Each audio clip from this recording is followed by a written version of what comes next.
welcome back to our virtual Beyond the Alphabet. My name's Kayla. I'm Heather. And today we're going to be making some spooky bats. Woo! So, in your bag, you should have a little piece of black paper, just a plain piece of paper to make a mess on, a toilet paper roll, some black paint, and some googly eyes. Oh, I picked them up this time. Ooh, nice. And you should also have your paintbrush that we used just a couple days ago. I brought my crayon. Oh my goodness, Heather. It's already Get getting it off to a together. rough start. So we're going to use our paintbrushes again. We're going to use our tacky glue that we used the other day. I believe we also gave you guys some glue sticks last week, so you could use those if you want. You can try it out. Then you're going to need to grab some scissors and something to draw with. You could grab one of the crayons we gave you for the hedgehog, the Sharpie we gave you for the spooky stress balls, or just a pen or pencil you have laying around, whatever you have.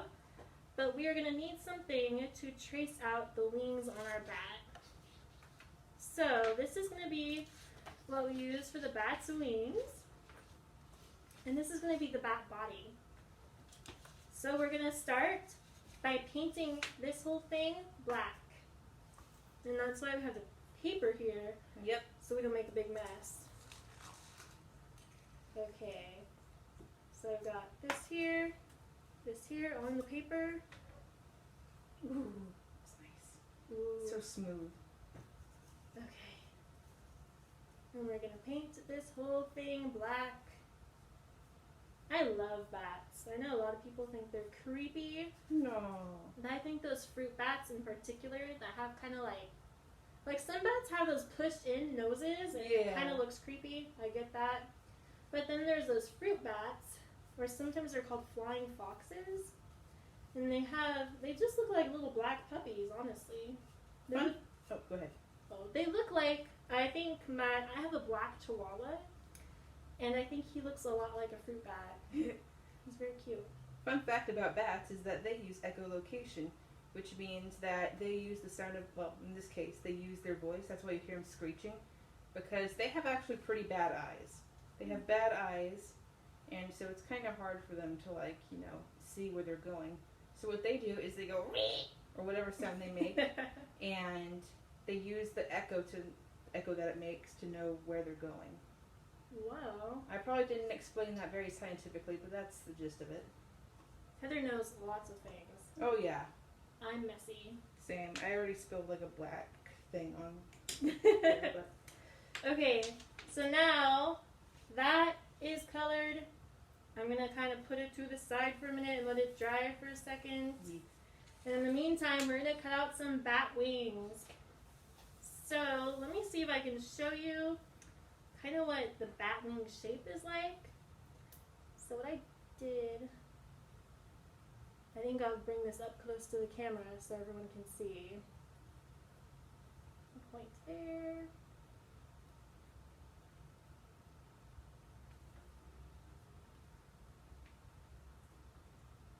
I just kind of am making mountains and then turning them into diamonds. That makes sense. I did mine like that. Okay. Let me show you guys. Oh, interesting. Okay, so you can make your bat wings however you want. But I made mine like this. Look at my messy finger. So, obviously it's not perfect, but I went like that, kind of like the top of a heart. I made a point here and a little incurve point curved in, and then I did the same thing on that side. But you can make your wings however you want. Heather made her wings a little bit differently too. Yep, so mine are two separate wings. So I kind of made like little mountains on each side, and then they're connected kind of like a diamond. So just like that. You can do it however you want though. Okay, now we're gonna cut this out very carefully. We have really large scissors because we're large people, but you might need some smaller, kid-friendly safety scissors. You might want to ask your grown-up for help. Whatever you need to do to be safe while you cut out your bat wings. Mine are like kind of sticky scissors, but that's okay. Sticky, oh Yeah, they my like kind of gosh. hard to open. I probably did something to them at some point. Yeah, it's okay. Okay.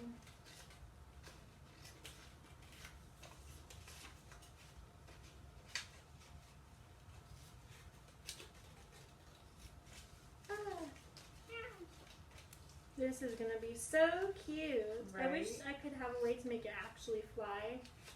If you like string it on some fishing line and then like attach it across the room, then you could like, I don't know, make it zoom or whatever. I don't know. I can imagine it while I'm talking about it, but Maybe some of the kids watching this have ideas on how to make their bats fly. yeah, let us know. Let us know because I don't know how to make my bat fly. It's just gonna hang out and kind of sit there. You could also like attach it to a string and hang it on the ceiling or something. Ooh yeah, or a ceiling. Yes. On a ceiling fan and it would just spin around in circles. You're like the bad dizzy. I don't know if that would be safe. Maybe not try that. So here's my bat wings. Is this? I think this is almost dry already. Nice. Okay, so I'm also going to cut out like just the corners right here because like one corner, two corner, because I want to use them as bat ears. Nice. And they're not exactly the same size, and I kind of really don't care. I just need some little bat ears. It's true. Yeah, I'm that'll gonna be give good. him some big ears. One of my ears is definitely bigger than the other. Yeah, it's okay. Just some little triangles. Okay. I'm going to attach these ears by putting a dot of glue. Is this dry? It's pretty much dry. Nice. I'm going to put the dot of glue for the ears inside, not on the outside, so it looks a little bit more clean. Let's see, a dot. And a dot. Alright, let's see if I can do it without messing it up. Because as you guys already know, every time I make a craft, I usually mess it up somehow. Sometimes messing up is the fun part. That's true. Just seeing exactly what happens. Sometimes it doesn't go the way you wanted, but sometimes it kind of comes out funny that way, so it's okay. Alright. My little bat ears. You can kind of see, I don't know if you guys can see, but you can kind of see that there's some glue right now. But as soon as that dries, you won't see it anymore. It's It'll true. be fine. And then, I think it's dry enough that I can go ahead and try to glue these wings on the back. Nice. And I'm going to put this part, you can kind of see the part where I drew along the outside. I'm just going to put that part facing that way so that when I look at it face on, I don't see that. Okay, so we're going to put... I already got some black paint on me. I've gotten nothing on the paper, but I've gotten everything everywhere but the paper. I have it on me and on the paper, so I don't know if that's better or worse. At least it's easy to clean. Okay, I'm just going to do a couple dots on the back center of my bat wings, and then I'm going to attach them on the back of my bat.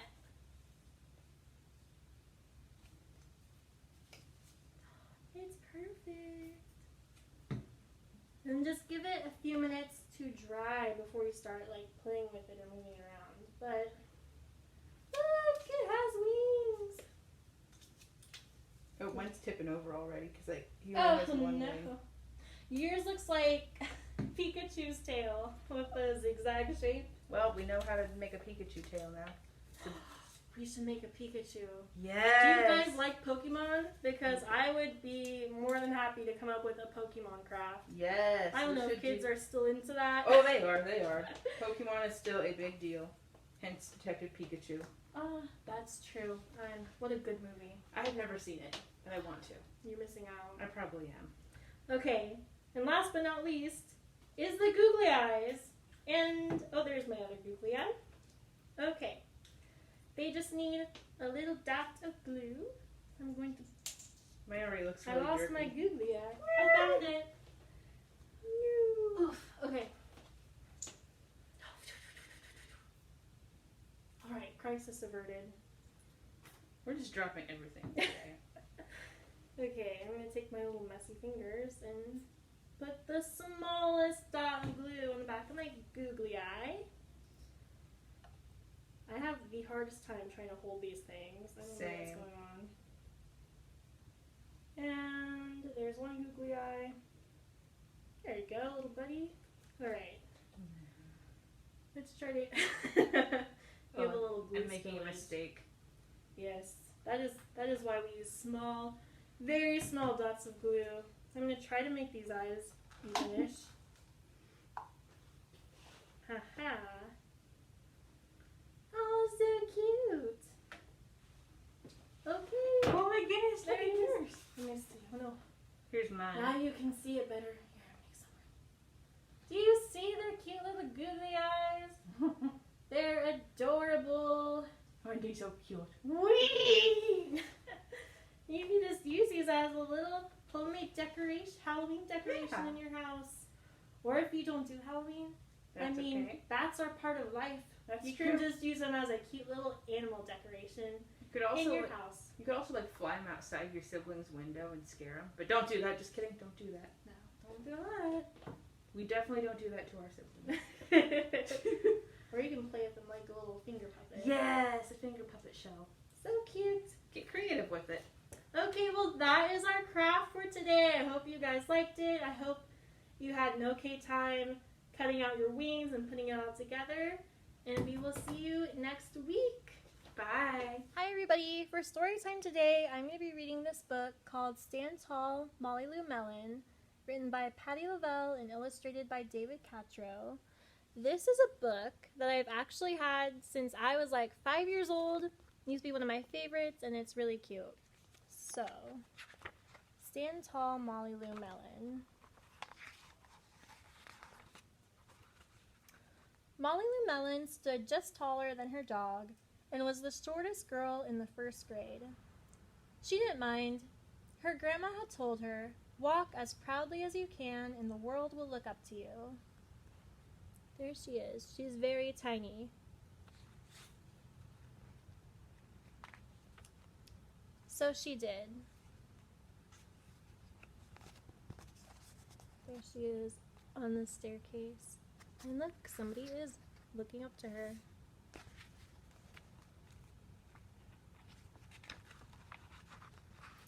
Molly Lou Mellon had buck teeth that stuck out so far she could stack pennies on them. She didn't mind. Her grandma had told her, "Smile big and the world will smile right alongside you."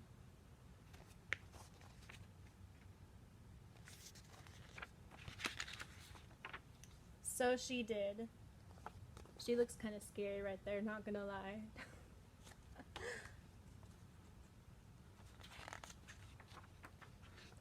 Molly Lou Mellon had a voice that sounded like a bullfrog being squeezed by a boa constrictor. She didn't mind. Her grandma had told her, "Sing out clear and strong and the world will cry tears of joy."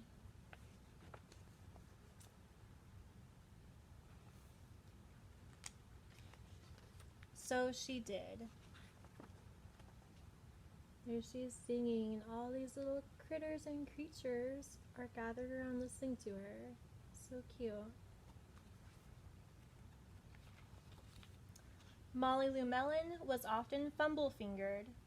She didn't mind. Her grandma had told her, "Believe in yourself and the world will believe in you too." There she is, struggling with some dishes. So she did. So even though she's fumble-fingered, look what she did. She's pretty talented. Then Molly Lou Mellon moved to a new town. She had to say goodbye to her grandma and all of her friends. Oh. There she is, waving bye-bye to her friend, moving out of the house. and she started in a new school.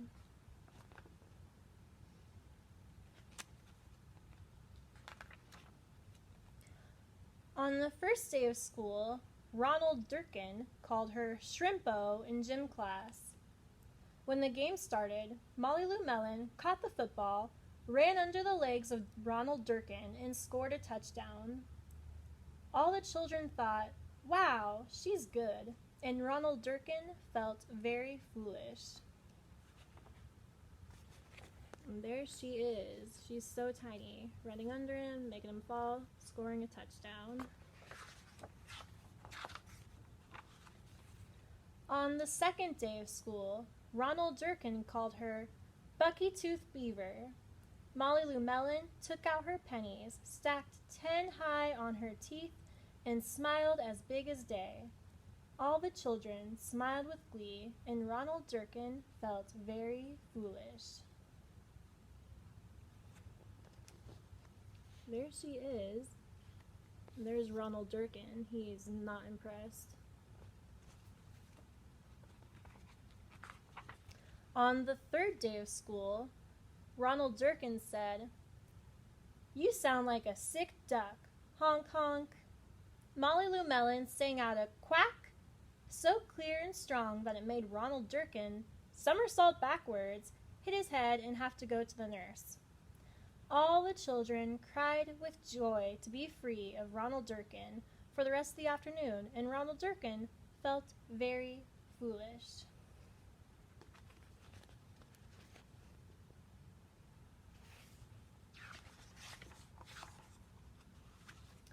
On the fourth day of school, Ronald Durkin said that she'd made the snowflake all wrong.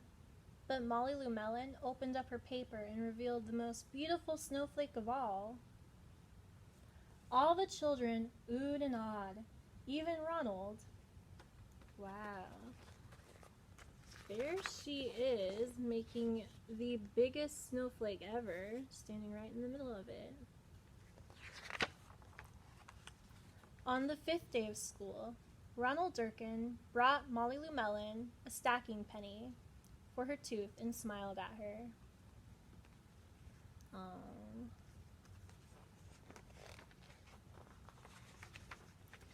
That night, Molly Lou Mellon took out a pencil and paper and wrote a letter to her grandma.